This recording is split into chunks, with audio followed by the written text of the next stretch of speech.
Selamat datang ke YouTube channel Cikgu Chan. Jangan lupa subscribe dan tekan loceng sebagai set reminder. Untuk hari ini, kita akan belajar 12.5 isu kesihatan berkaitan sistem saraf manusia, iaitu penyakit sistem saraf. Sebelum itu, kita perlu memahami objektif pembelajaran untuk 12.5. Setelah kamu belajar 12.5, kamu seharusnya boleh berkomunikasi tentang isu kesihatan yang berkaitan dengan sistem saraf.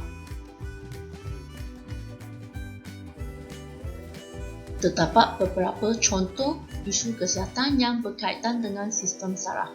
Ini termasuk sklerosis berganda. Sklerosis berganda adalah penyakit progresif akibat ketidaknormalan sistem keimunan yang menyerang salut mielin dalam otak dan saraf tunjang. Raja ini menunjukkan dua neuron.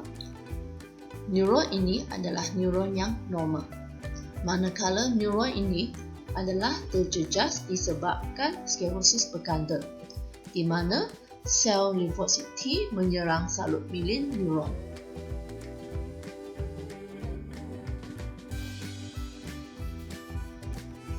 Ini merupakan dua neuron.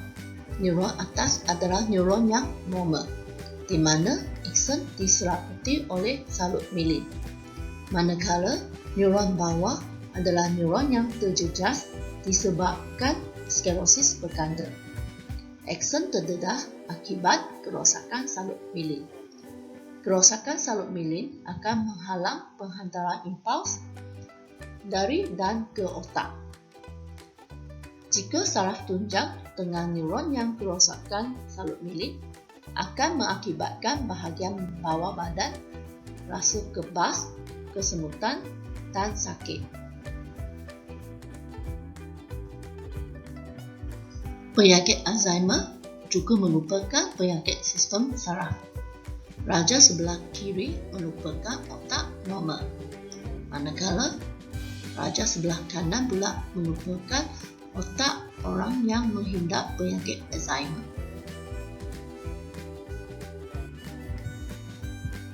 Pesakit Alzheimer mempunyai otak yang menyusut akibat daripada neuron yang kusut dan mati. Raja ini menunjukkan penghantaran elektrik impuls dari satu neuron ke neuron yang lain dalam otak manusia. Ini adalah otak yang sihat. Electric impulse dapat dipindahkan dari neuron ke neuron yang lain. Ini adalah otak orang yang mengidap penyakit Alzheimer. Kawasan otak tisu rosak menyebabkan electric impulse tidak dapat dipindahkan ke neuron yang lain dalam otak pesakit Alzheimer. Penyakit Alzheimer merupakan penyakit neurodegeneratif kronik yang biasanya bermula secara perlahan-lahan dan secara beransur-ansur memburuk dari masa ke masa. Penyakit ini menyebabkan kehilangan keupayaan untuk menakluk dan tidak dapat menjaga diri sendiri.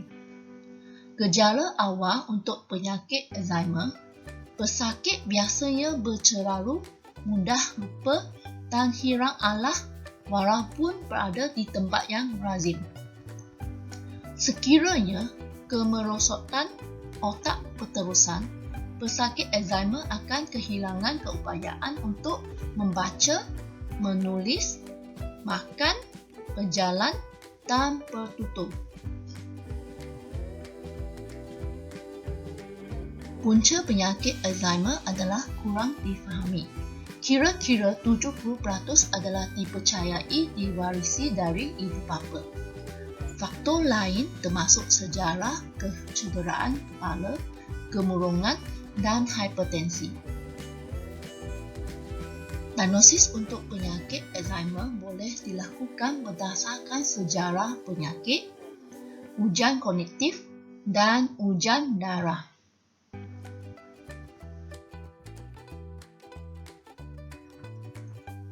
Tidak ada rawatan yang boleh memberhentikan atau membalikkan perkembangannya, walaupun ada yang sementara dapat memperbaiki simptom penyakit Alzheimer.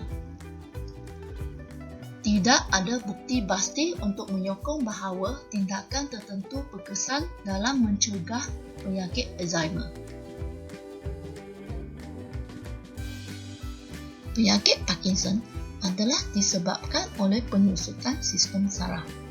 Gejala awal yang akan dialami oleh pesakit Parkinson adalah seperti tremor, menggigil pada tangan, lengan, kaki, rahang dan muka. Selain itu, pesakit Parkinson juga akan mengalami kekakuan, kaku ataupun kejang pada anggota. Pergerakannya akan menjadi perlahan, yang dinamakan sebagai bradykinesia. Selain itu, pesakit Parkinson juga mengalami masalah ketidakstabilan postur, kemerosotan keseimbangan dan koordinasi badan.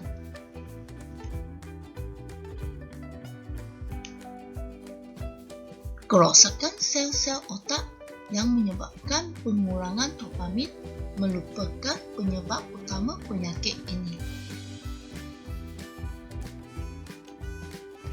Pesakit Parkinson tidak dapat disembuhkan, namun gejalanya dapat dikawal melalui ubat-ubatan atau pembedahan.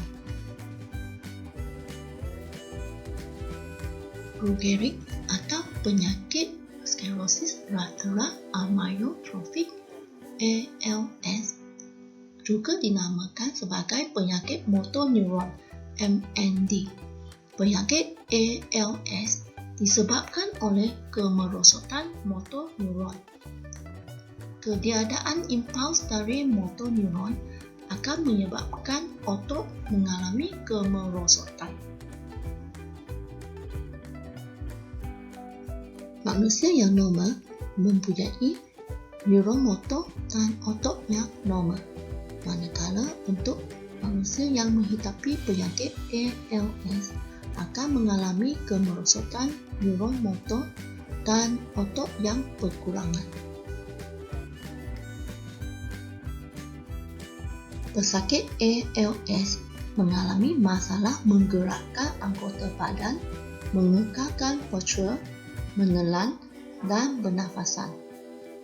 Ini menjadi lebih teruk mengikut masa dan memendekkan hayat. Punca dalam 90% hingga 95% kes adalah tidak diketahui. 5 hingga 10% kes yang diwarisi dari ibu bapa. Tiada rawatan untuk pesakit ALS. Attention Deficit Hyperactivity (ADHD) atau sindrom kurang daya tumbuhan dan hyperaktif adalah sejenis penyakit otak. Pesakit menjadi hyperaktif tidak boleh memberi tumbuhan dan mudah menjadi bosan. Setara pada sesetengah kanak-kanak prasekolah dan murid-murid sekolah rendah. Punca sebenar untuk penyakit ADHD adalah belum dikenal pasti. Namun, menurut saintis yang bernama Friend pada 2006, penyakit ADHD selalunya dipengaruhi oleh faktor keturunan. Autisme adalah sejenis penyakit berkaitan dengan perkembangan saraf dalam otak. Autisme menyebabkan seseorang individu menghadapi masalah berkomunikasi dan berinteraksi. Menurut kajian, kanak-kanak lelaki mempunyai kemungkinan mendapat autisme adalah lebih 4 kali berbanding dengan kanak-kanak perempuan. Punca penyakit autisme adalah tidak diketahui. Kemungkinan berpunca dari faktor keturunan atau ketidakseimbangan kimia di dalam otak. Tiada ubat dapat menyembuhkan autisme. Namun, terdapat ubat yang dapat mengawal gejala kelakuan ganas, hyperaktif kebimbangan yang timbul disebabkan autisme. Epilepsi berlaku disebabkan kejadian aktiviti tidak normal di bahagian tertentu otak, menyebabkan sel-sel saraf mengeluarkan isyarat yang luar biasa. Seseorang yang mengalami epilepsi mungkin berkeadaan tidak sedar dan mengalami kekejangan otak. Lumpuh otak atau cerebral palsy adalah disebabkan oleh kerosakan otak sebelum atau selepas kelahiran bayi. Kemungkinan juga berlaku semasa kanak-kanak berumur 3 hingga 5 tahun. Penyakit ini akan menyebabkan kegagalan otot dan keupayaan motor pergerakan berfungsi dengan sempurna. Dengan ini, tamatlah pengajaran untuk hari ini. Jangan lupa like, komen dan subscribe YouTube channel Cikgu Chan. Terima kasih.